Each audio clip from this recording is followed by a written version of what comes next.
At Sinar, we manufacture laser cutting machines, press brake, and welding automation solution. For Sinar, Chennai has been a very important market, mainly because of the automotive hub and the other electronics industry. Since most of our products get into these kind of industries, for us, Chennai has been a very important market, and that's the reason for participating in the metal forming show. Over the last couple of years, Sinar has done tremendous developments in technology, welding automation, be it press brakes, laser cutting machines.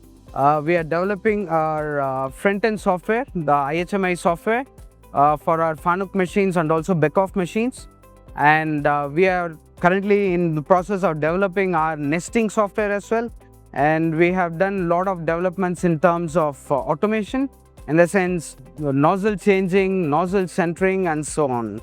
These technologies are not only for the customers who buy imported machines from Europe or Japan. In India, we ourselves can provide these kind of technologies. That's what we want customers to come and see us, know us in the exhibition.